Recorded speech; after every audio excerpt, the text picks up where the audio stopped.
Bismillahirrahmanirrahim. Assalamualaikum warahmatullahi wabarakatuh. Waalaikumsalam. Alhamdulillah, puji syukur kehadirat Allah Subhanahu wa Ta'ala yang kembali memberikan nikmat hidayahnya kepada kita semua, sehingga alhamdulillah pada kesempatan kali ini kita masih dapat menikmati nikmat hidup, nikmat bahagia, dan juga nikmat tercukupi dari segala kebutuhan hidup kita. Dan pemirsa, tentu tak lupa juga salawat serta salam senantiasa kita haturkan keharibaan Nabi besar kita, Nabi Muhammad Sallallahu Alaihi Wasallam. Pemirsa TVmu dimanapun Anda berada, apa kabarnya? Semoga Anda selalu dalam keadaan sehat walafiat, dalam keadaan bahagia, dan tentu sangat berbahagia sekali karena pada kesempatan kali ini saya Irmalia Septiana dapat kembali menyapa Anda dalam program Tadabbur Quran. Seperti biasa pemirsa, kita akan belajar memahami sehingga kita juga bisa mengamalkan apa-apa yang terdapat dalam Al-Quran yang sebenarnya ini harus menjadi pedoman hidup kita pemirsa. Dan lebih berbahagia sekali karena pada kesempatan kali ini saya tidak sendiri, tidak hanya berdua dengan narasumber, karena saya bersama dengan rekan-rekan dari Universitas Muhammadiyah Sidoarjo. Assalamualaikum warahmatullahi wabarakatuh. Waalaikumsalam warahmatullahi wabarakatuh. Nah pemirsa, suara semangat terdengar dari studio kami dan mungkin juga Anda akan menyaksikan program ini nanti dari awal sampai akhir, yang mana kita akan membahas mengenai surat Al-Insyirah ayat 1 sampai dengan 8, dan dengan tema besar kami yaitu mengenai prinsip-prinsip kebahagiaan dengan narasumber yang sudah tidak asing lagi pemirsa, Al-Ustadz Fahmi Salim. Assalamualaikum Pak Ustadz. Waalaikumsalam warahmatullahi wabarakatuh. Sehat Pak Ustadz? Alhamdulillah sehat walafiat. Sehat walafiat, syukur alhamdulillah. Kali ini kita akan bahas mengenai surat Al-Insyirah ya, ayat 1 sampai dengan 8 ya, berarti keseluruhannya ya Pak Ustadz ya. Dengan tema mengenai prinsip-prinsip kebahagiaan. Kita mengetahui pemirsa karena banyak sekali kita temukan di kehidupan saat ini, banyak orang yang merasa putus asa, banyak orang yang merasa berat dalam menjalankan kehidupannya, banyak orang yang menganggap bahwa kehidupan bahagia hanya milik sebagian orang, begitu. Sebenarnya apakah ini juga diatur dalam Al-Quran, bagaimana kita memahami bahwasanya hidup kita, diri kita ini sudah ada yang mengatur? Ya. Silakan Ustaz Fahmi. Baik, bismillahirrahmanirrahim. Alhamdulillah wassalatu wassalamu ala Rasulillah wa ala alihi wa sahbihi wa mawalah, la haula wa la quwwata illa billah, amma ba'd. Para pemirsa sahabat TVmu yang dirahmati Allah Subhanahu wa taala dimanapun Anda berada, dan juga yang hadir di sini di studio, sahabat-sahabat kita, Bapak Ibu dosen dan juga para mahasiswa Fakultas Ekonomi Universitas Muhammadiyah Sidoarjo, apa kabar semuanya? Alhamdulillah. Sebagaimana biasa program kita Tadabbur Quran ini adalah mengkaji, kemudian memaknai, lalu bagaimana kita berupaya untuk mengamalkan Al-Quran dalam kehidupan kita sehari-hari. Salah satu prinsip yang ditanamkan Al-Quran dalam kehidupan kita ini adalah bahwasanya Allah Subhanahu wa Ta'ala menurunkan Al-Quran ini untuk kebahagiaan kita. Ditegaskan oleh Allah Subhanahu wa Ta'ala dalam Al-Quran, Taha ma anzalna 'alaikal Qur'ana litashqa illa tadhkiratan liman yakhsha. Bahwasanya kami telah mewahyukan, ya, kami telah menurunkan Al-Quran ini kepada engkau wahai Muhammad SAW. Tujuannya tidak lain adalah untuk kebahagiaan, agar kita tidak sengsara hidup di dunia ini. Sebab kalau kita mengabaikan segala aturan-aturan yang datang dari Allah Subhanahu wa Ta'ala, maka itu akan menyebabkan kesengsaraan kita. Man a'rada an dzikri fa inna lahu ma'isyatan dhanka wa nahsyuruhu yaumal qiyamati a'ma. Siapa yang berpaling dari aturan-aturanku, dari garis-garis yang ditentukan oleh Allah Subhanahu wa taala dalam kehidupan ini, maka dia akan mendapatkan kehidupan yang sempit, kehidupan yang susah, kehidupan yang sengsara. Sebab itu kebahagiaan ini menjadi dambaan setiap kita, ya, setiap manusia. Bagaimana mendapatkan kebahagiaan? Orang kadang berpikir secara matematis, berpikir secara materialistik, ya, bahwa kebahagiaan itu ada pada saat kita memiliki harta yang cukup banyak. Benar sekali. Kebahagiaan itu ada pada kesehatan kita.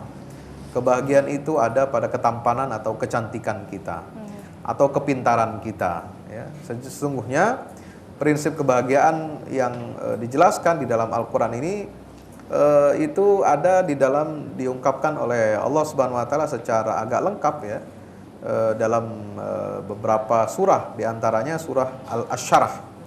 Asyarah atau Al-Insyirah, ya, biasa kita mendengarnya namanya Al-Insyirah. Nama yang tertulis di dalam mushaf itu adalah surah Asyarah.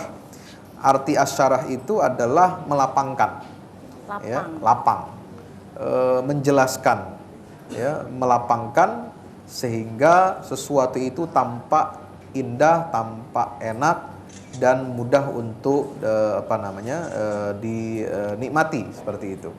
Nah, di dalam ayat ini, di dalam surat ini, Allah Subhanahu wa taala memberikan penjelasan kepada Rasulullah SAW tentang nikmat-nikmatnya kepada beliau, ya, nikmat yang Allah berikan kepada Nabi Muhammad, ya. Karena pada saat Nabi Muhammad SAW menerima berbagai macam tantangan, ya, tantangan dalam berdakwah, ya, tantangan intimidasi, ya, upaya-upaya untuk mencelakakan beliau, untuk membuat beliau tidak bahagia, untuk membuat beliau susah dan juga umatnya, maka Allah Subhanahu wa taala menghibur hati Nabi Muhammad SAW dengan turunnya surah Asy-Syarah ini. Ya, disebutkan dalam firman ini, a'udzubillahi minasyaitonirrajim, alam nashrah laka sadrak wa wada'na 'anka wizrak alladzi anqadha dhahrak wa rafa'na laka dzikrak fa inna ma'al usri yusra inna ma'al usri yusra fa idza faraghta fansab wa ila rabbika farghab. Dengan mendengar, dengan merenungi, dengan membaca dan mengamalkan ayat ini, Rasulullah langsung bangkit. Ya, yang tadinya agak terpuruk, ya, tadinya beliau merasakan kesusahan, kesulitan dalam menghadapi umatnya yang atau kondisi masyarakat yang enggan untuk diajak melakukan perubahan yang radikal, ya, untuk memperbaiki kehidupannya berdasarkan tauhid kepada Allah Subhanahu wa taala. Maka di sini Allah menenangkan hati Nabi kita Muhammad SAW dengan menanamkan beberapa prinsip-prinsip kebahagiaan. Ya, bahwa bahagia itu ada di dalam diri kita.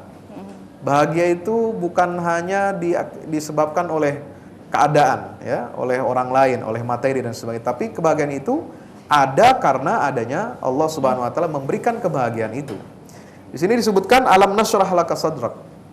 Ya, bukankah kami yang telah melapangkan dadamu untukmu wahai Muhammad sallallahu alaihi wasallam.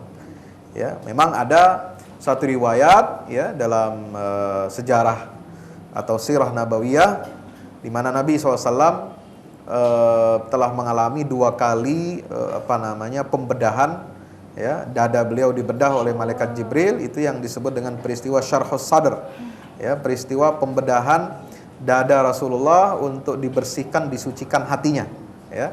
Ini satu peristiwa yang supernatural, ya, yang ada di dalam riwayat-riwayat hadis di dalam Sahih Bukhari dan lain sebagainya.